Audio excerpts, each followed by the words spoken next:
Oke, berikutnya adalah terkait dengan teknologi pengolahan air limbahnya.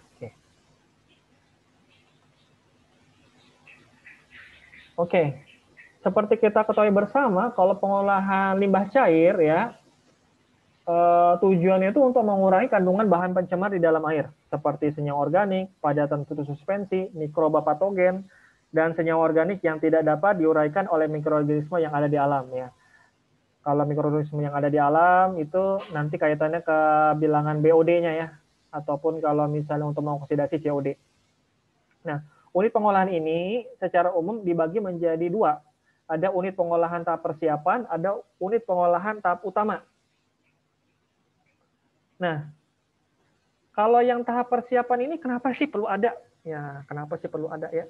Seperti misalnya saja kalau kita melihat, kalau kita menggunakan biological treatment atau pengolahan biologi. Nah, ketika pengolahan biologi, kita perlu mengkondisikan agar ketika masuk ke dalam pengolahan biologi tersebut, mikroba ataupun bakteri yang kita tumbuhkan dalam pengolahan biologi ini mampu untuk menerima apa namanya air limbah yang kita akan masukkan, ya. Karena kalau dia lebih tinggi dibandingkan kemampuan untuk menerimanya, maka bakterinya bisa mati ataupun keluarannya tidak efektif. Nah, oleh karena itu harus ada pengkondisian, ya pengkondisian sebelum masuk ke dalam pengolahan tahap utama. Kalau di pengolahan biologi biasanya ada sebelum dan sesudah, ya. Dan sesudahnya itu nanti di aliran balik. Maksudnya gimana? Nanti akan saya jelaskan lebih lanjut ya di slide-slide yang berikutnya. Nah, sedangkan pada pengolahan tahap utama juga berdasarkan jenis pengolahannya ada pengolahan fisik, kimia, dan biologi. Nah, unit pengolahan persiapan untuk mengkondisikan limbah cair agar dapat memenuhi syarat kondisi optimal dari reaksi yang akan berlangsung pada unit utama. Ya. Misalnya di sini contohnya kalau di tabel yang paling atas nomor 1 ada unit lumpur aktif.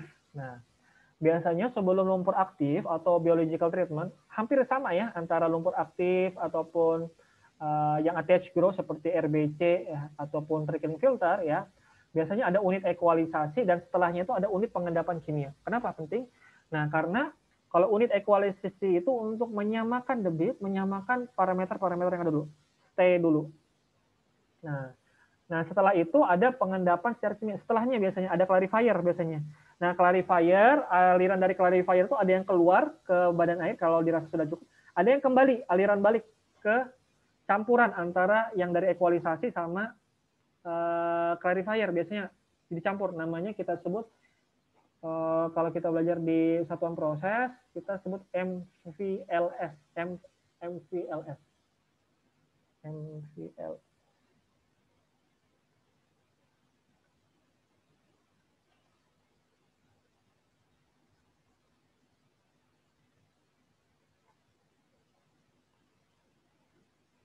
Kelihatan ya papan tulis saya?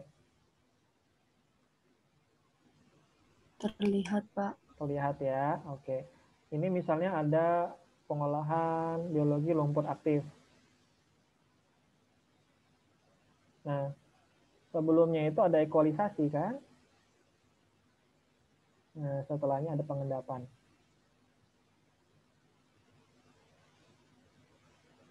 Atau clarifier ya. Kalau clarifier berarti ada cekungan gini ya misalnya. Nah, ekualisasi kan masuk nih air limbahnya nih. Nah, ini disamakan dulu ya. Disamakan dulu parameternya agar tidak up and down ya. Kayak TikTok aja, up and down gitu ya, up and down. Nah, jadi ini harus stabil dulu debitnya ya, debit, parameter-parameter sama. Masuk ke lumpur aktif pengolahan biologi. Nah, setelah itu masuk ke clarifier. Nah, setelah clarifier ini biasanya ada aliran balik. Nah, campuran antara yang fresh, ya, fresh ditambah yang dari clarifier,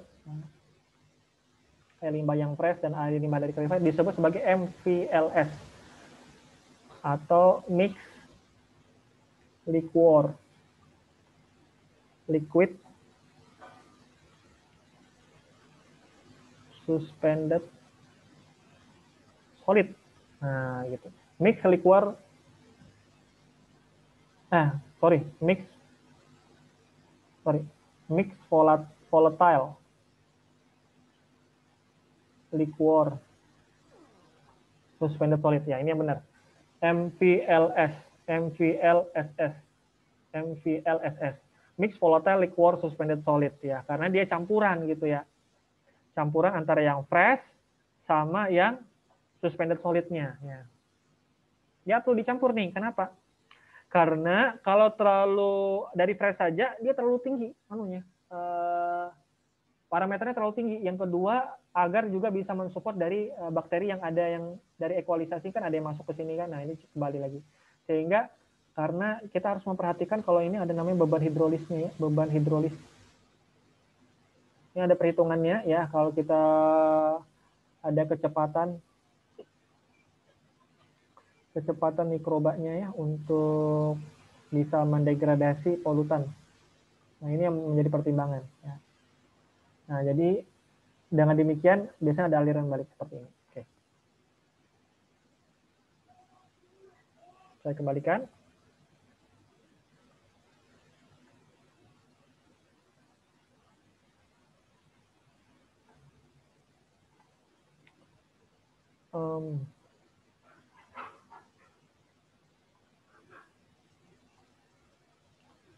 Oke.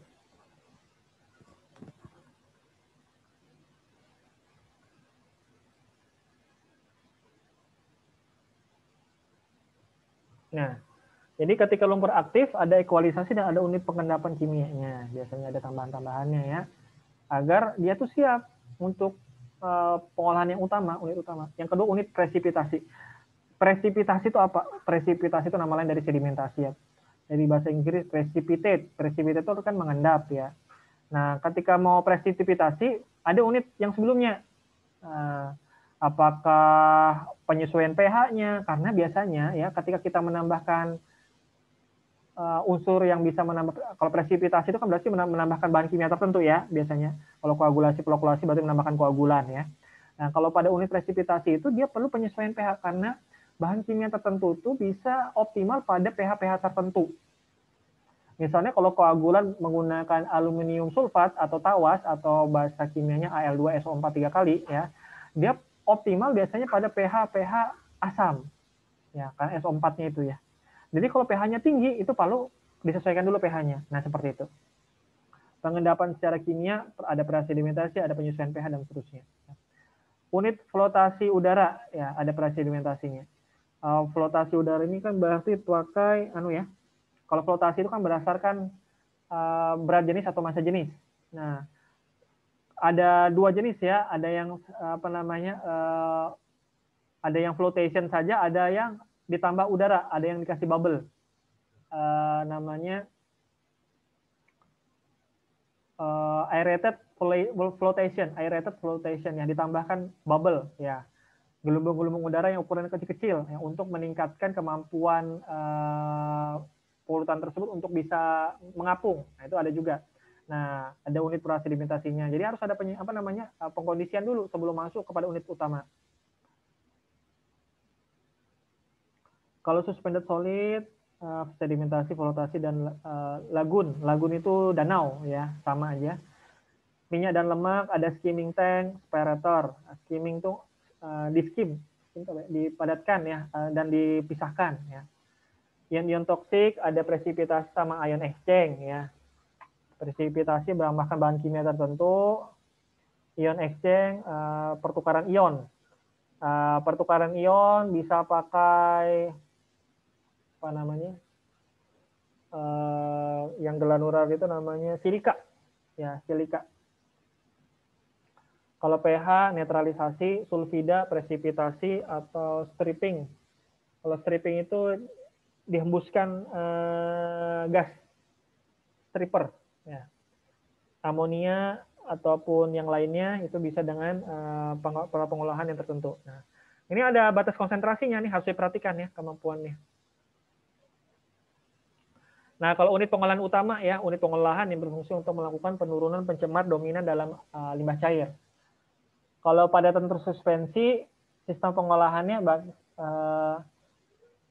yang utamanya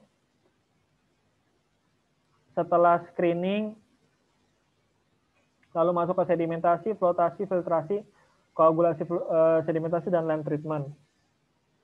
Kalau yang biodegradable organik, bisa pakai activated sludge, karena dia mengandung organik kan ya. Kalau organik, biasanya cenderungnya pakai pengolahan juga yang biologi, ya activated sludge, bisa treating filter, bisa RBC, ya, bisa aerated lagoon, danau yang teraerasi ya, saringan pasir lambat biasanya ya, karena perlu pertumbuhan mikroba. Kalau saringan pasir cepat itu biasanya setelah sedimentasi. Land treatment ya. Kalau dia mengandung patogen bisa dengan klorinasi, bisa dengan ozonisasi. Ozonisasi itu dia biasanya fasenya fase gas ya.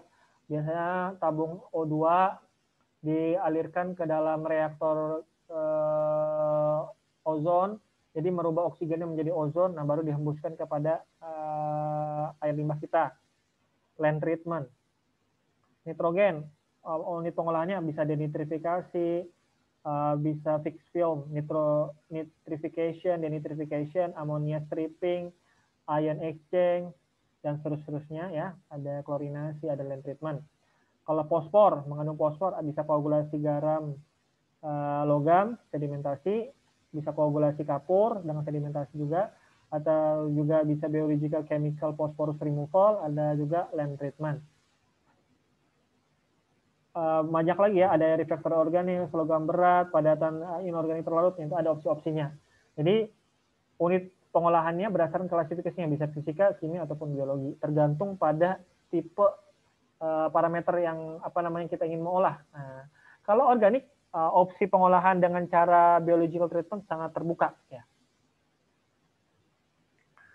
Nah, tetapi sedangkan berdasarkan tahap-tahap pengolahannya ya, tahap-tahap pengolahan air limbah ya, ada pengolahan awal pre-treatment, ada tahap pertama primary, yang kedua secondary, yang ketiga tertiary, yang terakhir ada pengolahan sludge atau sludge treatment ya, pengolahan lumpur ya. Termasuk yang kelima ini pengolahan lumpur dan disposal. Disposal itu pembuangan, udah dibuang aja gitu ya. Nah, ini kalau berdasarkan tahapannya, kalau jenisnya ada 3 ya, fisika, kimia, biologi, pengolahan. Kalau tahapannya awal, pre-treatment, primary, secondary, tertiary, dan sludge treatment dan disposal. Nah, ini gambarannya ya, terlalu kecil mungkin ya, mohon maaf nih ya. Saya coba besarkan tadi, sudah. Proses pengolahan limbah industri yang dapat dipilih ya. Pre-treatment opsinya ada ya. Primary treatment bisa chemical, bisa physical ya. Secondary treatment dissolve organiknya gimana, suspended solid removalnya gimana, ini ada opsi-opsinya. Kalau tertiary treatment ini, tertiary treatment itu kalau nggak bisa sudah pakai secondary, pakai tertiary. Sludge treatment, pengolahan sludge-nya bagaimana. Sludge treatment ini kita belajar di satuan proses ya, dan seterusnya. Ini jadi harus ada pilihan-pilihannya ya. Kalau kita mau liquid disposalnya bagaimana? Liquid disposalnya bisa ke ocean, bisa ke laut, bisa dievaporasi atau diinsenerasi, evaporasi diuapkan atau insenerasi dibakar. Deep well injection, deep well berarti di dalam dinding yang dalam ya, dipendem. Nah, ini ada opsi-opsi pengolahannya. Jadi kita kalau berdasarkan tahapan seperti ini ya, pre-treatment, primary, secondary, tertiary, sludge, dan disposal. Nah, ini diagram penentuan teknologi pengolahan air limbah. Misalnya air limbahnya mengandung organik atau tidak, inorganik. Nah, kalau organik maka dapat di biodegradasi atau tidak. Kalau tidak, kalau iya apa? Dan seterusnya ya. Ini opsi-opsinya. Misalnya contoh ini organik, dapat terbiodegradasi bisa ya. Perlu pretreatment atau penghilangan minyak dan lemak. Ya, misalnya saja anggap aja dari catering ya. Ya, pemisahan minyak dan air, minyak dan seterusnya ya. Langsung tersedia ruang lahan yang luas, ya perlu aerasi, ya ini opsinya lumpur aktif atau aerated lagoon. Kalau tidak perlunya solid recovery, tidak, maka bisa opsinya di bawah sini ya. Atau tidak kalau pakai anaerobic treatment. Ini tahapan-tahapannya ya. Diagram alirnya kita bisa baca dari sini. Kalau inorganik, misalnya logam berat dari lab misalnya, perlunya pretreatment untuk netralisasi tidak misalnya, mengandung kontaminan yang dapat di stripping misalnya amonia, tidak misalnya, mengandung kontaminan yang dapat depresipitasi, ya misalnya koagulasi, flokulasi, dan sedimentasi limbah padat. Jadi seperti itu ya, ini diagram penentuan teknologi pengolahan air limbahnya.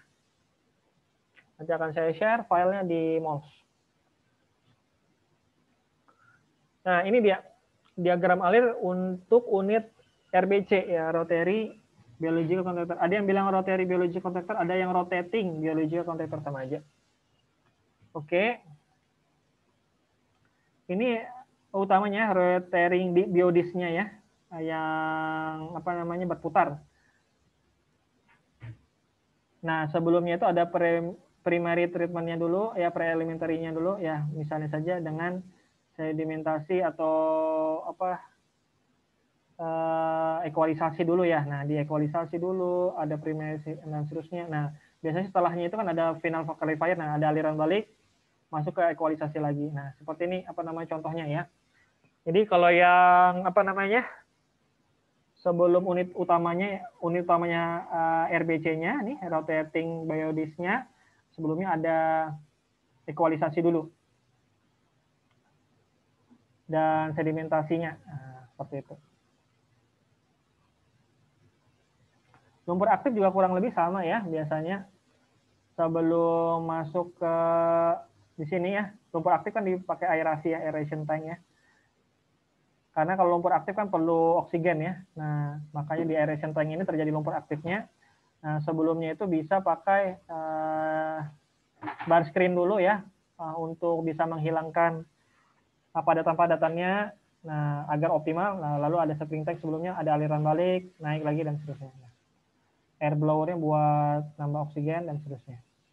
Terakhir setelah mau buang ke lingkungan, ada klorinnya supaya menghilangkan mikroba-mikroba yang tidak diperlukan ataupun lebih aman. Gitu. Nah, setelah settling tank, ada disposalnya nih ya. Setelah si disposalnya, ada pengolahannya ya. Ini kalau yang tipenya aerated lagoon ya.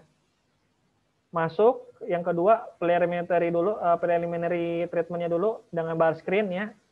Untuk preliminary yang screening ini ada dua jenis ya nanti ya. Ada yang bar screen, ada yang grid chamber. Nanti kita akan jelaskan di slide berikutnya.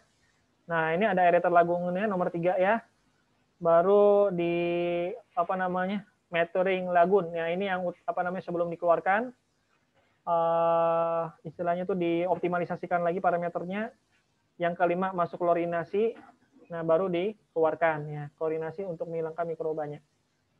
Jadi biasanya memang ada preliminary dulu ya, atau treatment sebelum unit utama atau unit persiapan kita sebut ya.